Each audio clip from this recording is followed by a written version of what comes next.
오늘 2부 예배 때는 야외 예배입니다. 그래서 오늘 본문을 이 야외 예배에 해당되는 것을 한번 성경을 쭉 찾아보니까 의외로 우리가 잘 알고 있는, 너무나 잘 알고 있는 본문이 야외 예배 본문이더라고요. 그게 뭔가 하면은 이 요한복음 6장 1절에서 15절, 그리고 이 오늘 우리가 함께 나눌 이 말씀은 마태복음, 마가복음, 누가복음에도 다 똑같이 나와 있습니다. 그게 우리가 흔히 말하는 오병이어의 기적 본문입니다.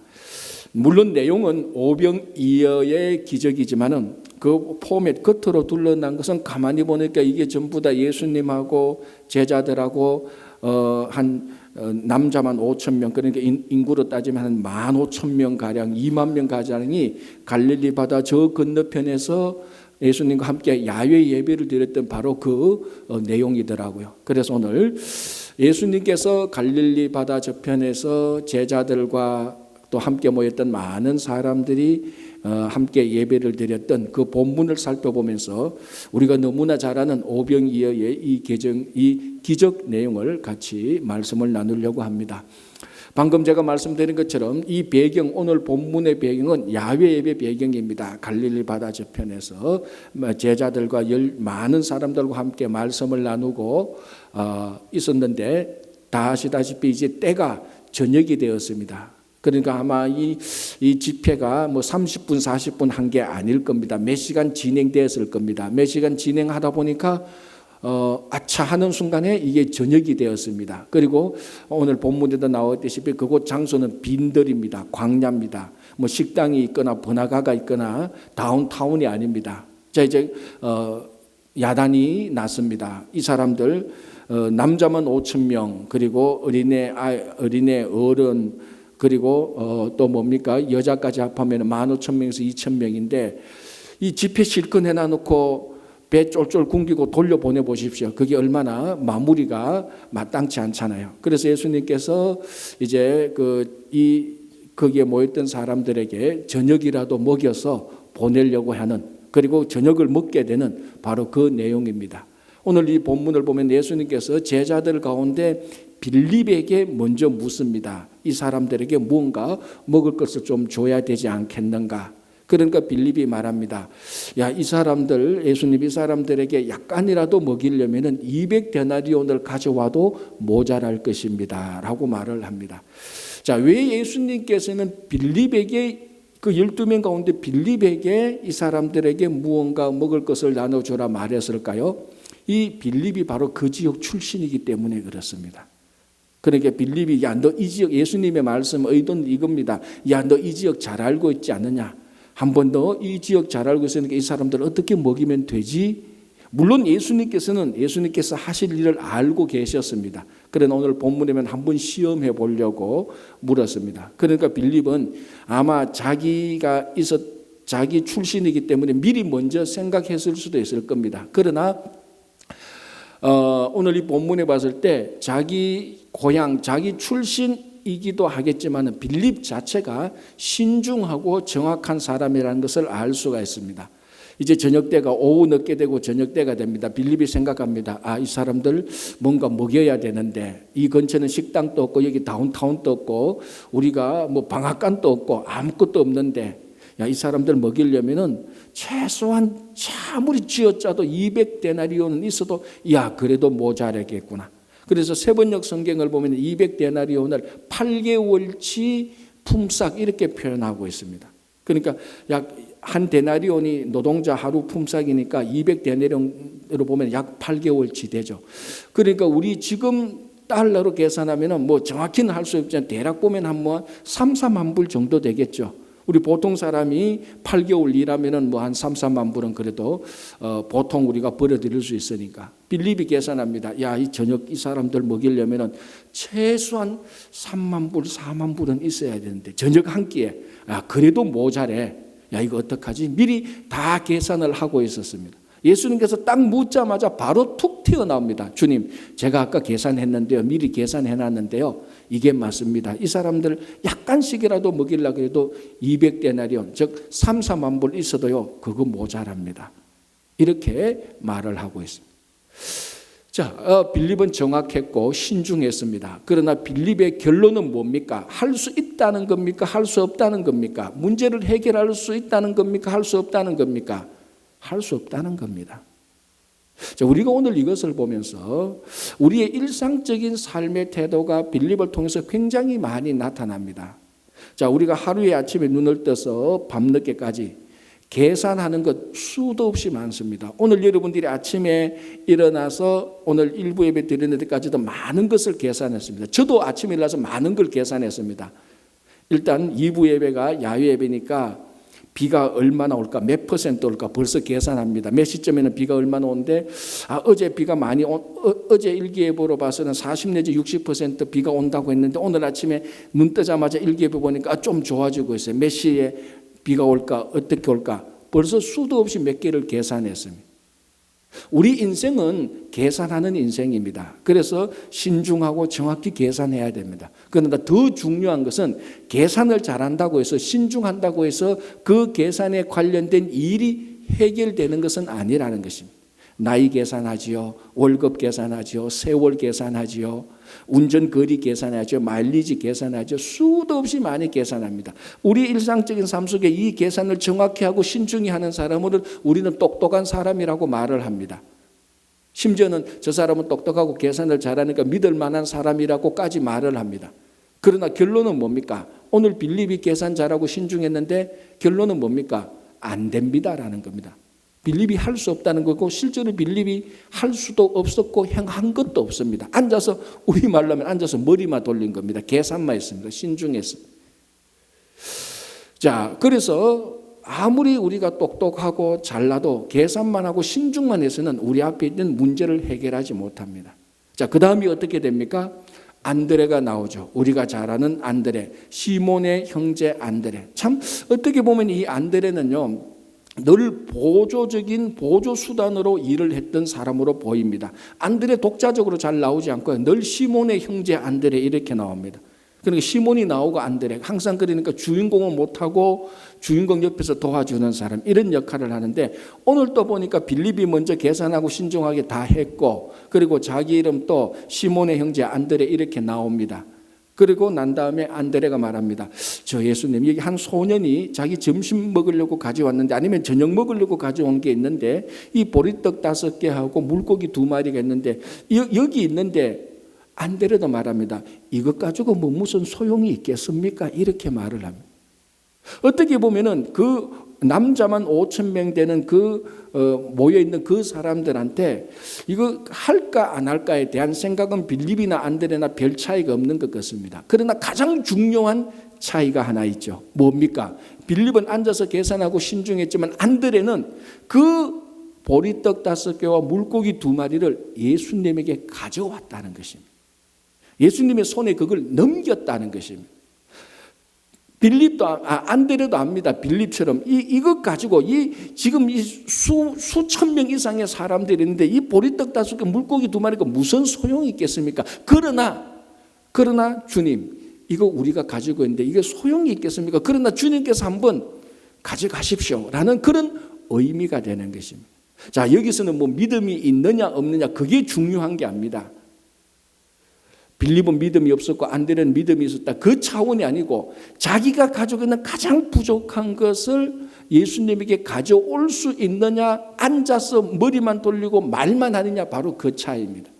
아마 안드레도 이 소년의 그 도시락 아니면 저녁 그 형편없는 보리떡 5개 물고기 2마리를 보고 한순간에 싹 무시했을 수도 있을 것입니다. 이게 무슨 필요가 있어? 이게 택도 없어. 그럼에도 불구하고 안드레는 이것을 주님의 손에 넘겼다는 것입니다.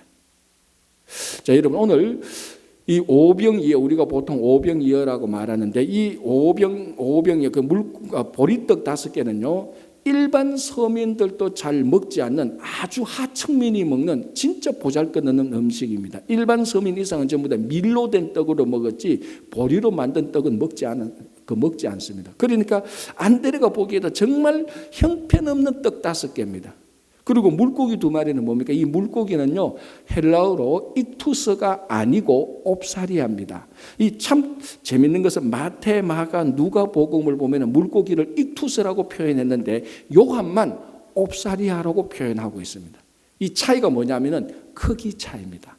익투스는 보통 물고기인데 보통 크기의 물고기인데 오늘 요한이 말하는 물고기 2마리라고 말할 때 이 물고기 옵사리아는 아주 조그마한 물고기를 말합니다. 그러니까 보리떡 5개, 서민도 먹지 않는 보리떡 5개, 물고기도 조그마한 물고기 2마리. 이게 무슨 소용이 있겠습니까? 그러나 주님 이거 있습니다라고 주님께 가져왔던 것, 주님의 손에 넘겼을 때 여기에 우리가 아는 오병이어의 기적이 일어난 것입니다.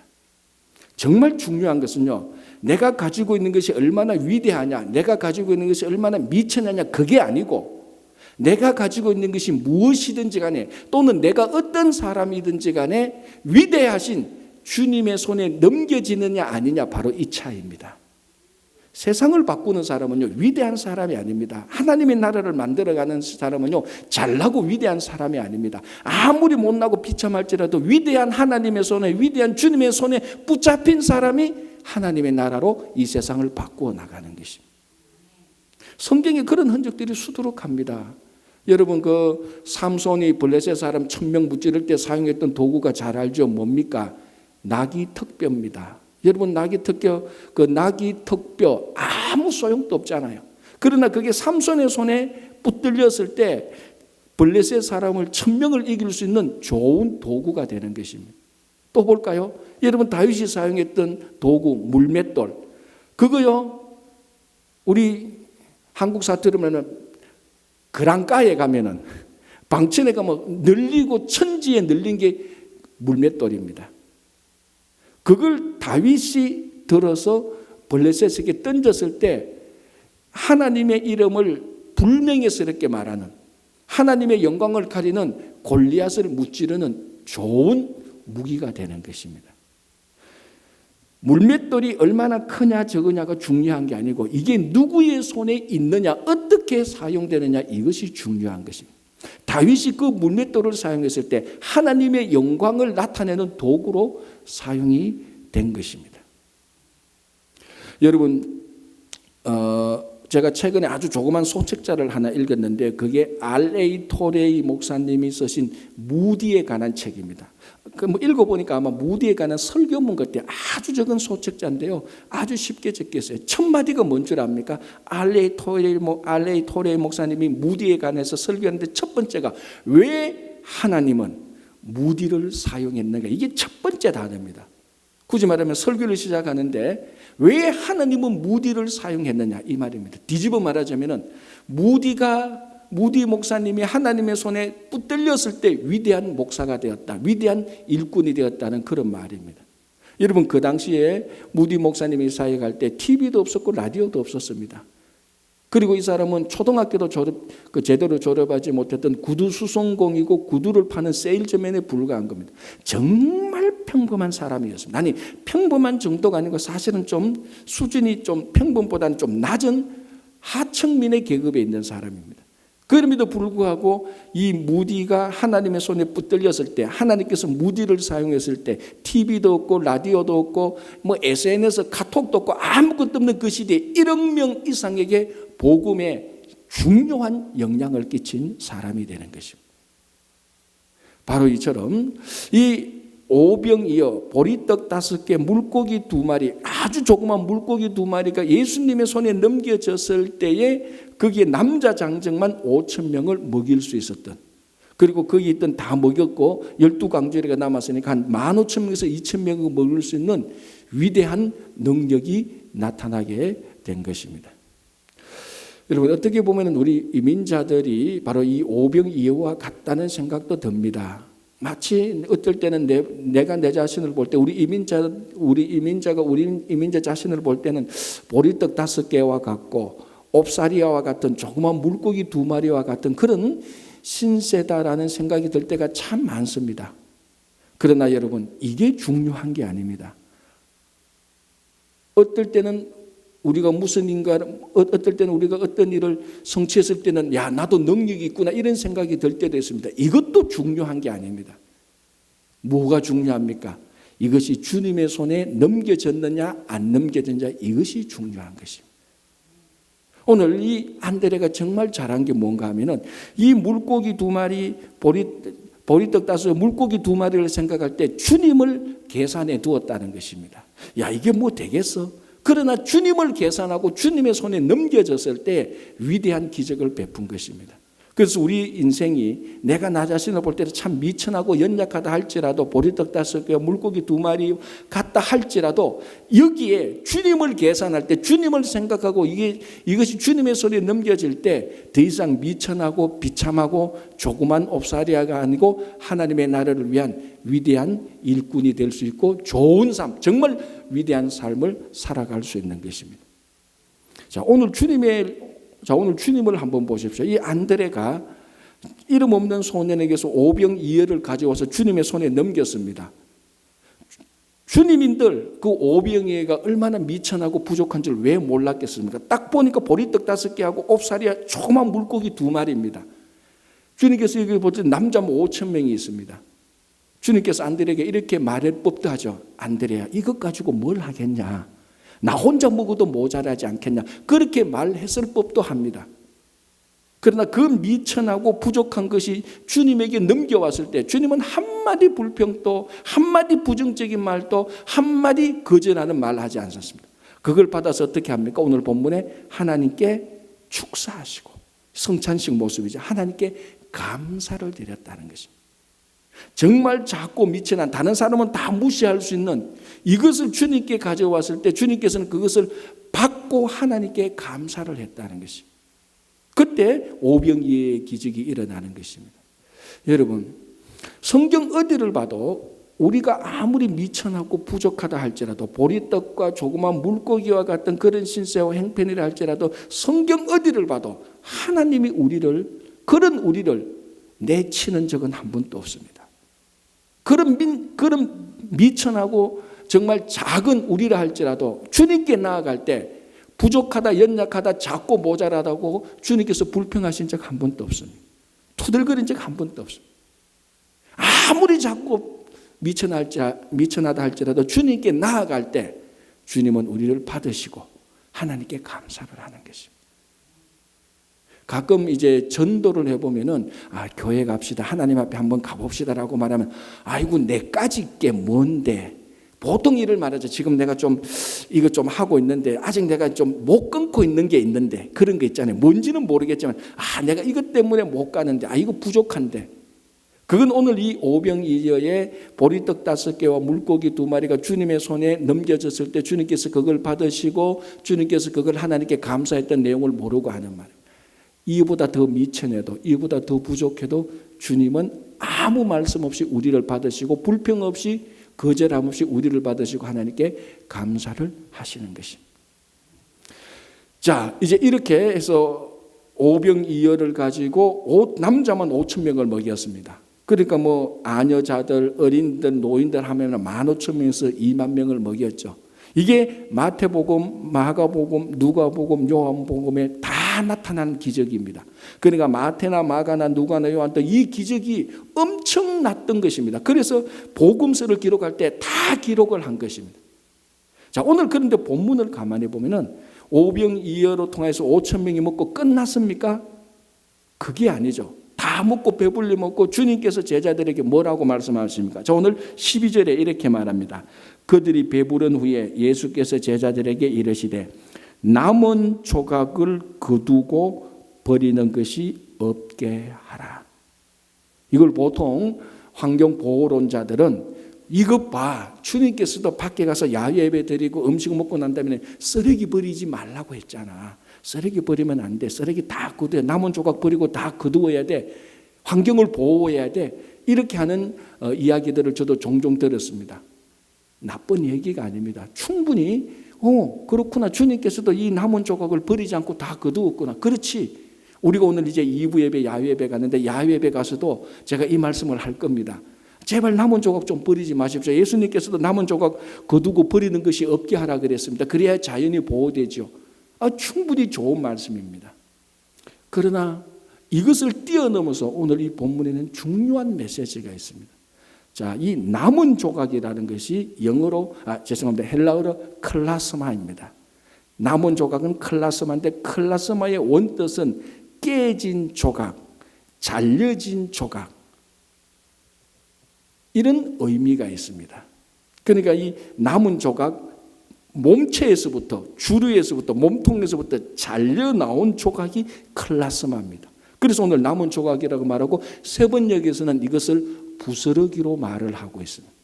그러니까 부스러기, 이걸 좀 과격하게 표현하면 쓰레기라고도 말을 할 수 있겠죠. 그러나 쓰레기하고는 좀 다른 몸체에서, 몸통에서, 주류에서 잘려져 나온 조각들, 클라스마, 이 남은 조각들, 이것들을 버리지 말고 거두어 두라는 것입니다.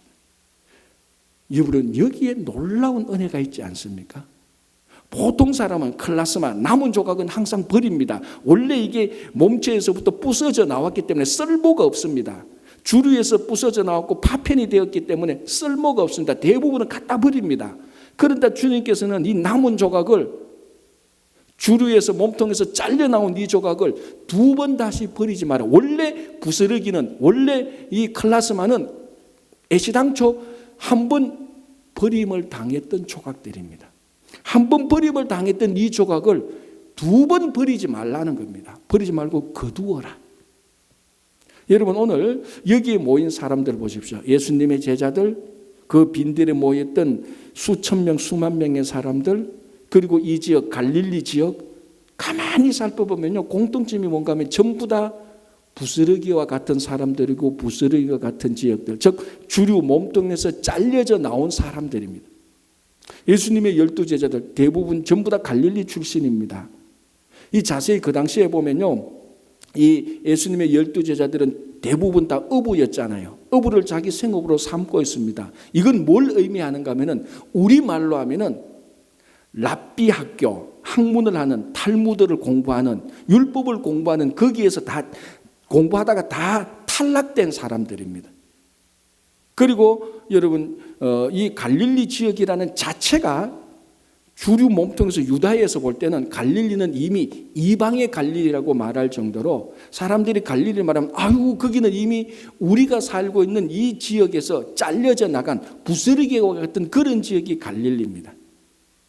그러니까 오늘 예수님에게 모였던, 예수님과 함께 했던 그 지역, 그 장소, 그 사람들이 전부 다, 어떻게 보면 전부 다 이 부스러기와 같은 장소고 부스러기와 같은 사람입니다. 주류에서 잘려져 나온 사람들, 몸통에서 한 번쯤 잘려진 사람들. 그런데 예수님께서는 그 사람들을, 그 부스러기를 이제는 두 번 버리지 마라, 거두어서 모아라라고 말을 하고 있습니다. 여러분, 가만히 보면은 이게 우리 이민자들에게 얼마나 큰 용기와 희망이 줍니까? 여러분, 우리 한국에서 떠나와서 미국에 살고 있습니다. 저도 사실 이제 종종 그렇게 느껴요. 가끔 작년 또 재작년 또 한국에 가보니까 내가 누군지 이제 헷갈려요. 한국에 가도 일주일, 2주일 지나면 한국이 이제 불편해요. 한국 사람도 아닌 것 같아요. 그래서 미국 왔다고 해서 미국 사람입니까? 미국 사람도 아닌 것 같아요. 이것도 아니고 진짜 이것도 아니고 저것도 아니다라는 말이 진짜로 실감이 납니다. 자, 좋든 싫든 자이든 타이든 이민자라는 말 자체는 자기 조국에서부터 잘려져 나온 사람입니다. 수동적이든 능동적이든 이민자라는 것은 내 조국, 내 몸통, 내가 태어난 곳에서 잘려져 나온 사람입니다. 클라스마입니다. 오늘 본문에서 말한. 자, 그러면 거기서 잘려져 나왔으니까 미국에서 클라스마 부스러기가 아니고 끼어진 조각이 아니고 미국 주류에 들어가면 되지. 그런데 또 그렇지 않잖아요. 그럼 미국에서도 보니까 잘려진 조각 같고 한국 우리 조국에서도 보니까 잘려진 조각 같고 이래 저렇게 봐도 우리가 바로 클라스마 부스러기와 같은 사람이 이민자입니다. 그렇다고 해서 우리 이민자를 지금 뭐 비하시키거나 형편없는 사람으로 나쁘게 보는 건 아닙니다. 어쩔 수 없는 우리 신분이나 위치가 그렇다는 겁니다. 조국에 가도 대한민국에서도 어떻게든 잘려져 나왔으니까 이민자죠. 이민자로 이 땅에 살면 미국 주류에도 못 들어가니까 또 잘려진 조각과 같습니다. 그런데 오늘 예수님께서 뭐라고 말합니까? 이 잘려진 조각 부스러기를 버리지 말라, 거두어라라고 말을 하는 것입니다. 여러분, 예수님의 제자들, 예수님의 12제자들 다 부스러기와 같은 사람입니다. 예수님께서 버리지 않았습니다. 예수님께서 그 제자들에게 뭐라고 말합니까? 나를 따라오너라. 예수님께서 그 12명의 제자들, 클라스마 부스러기와 같은 사람들을 예수님께서 거두어 드렸습니다.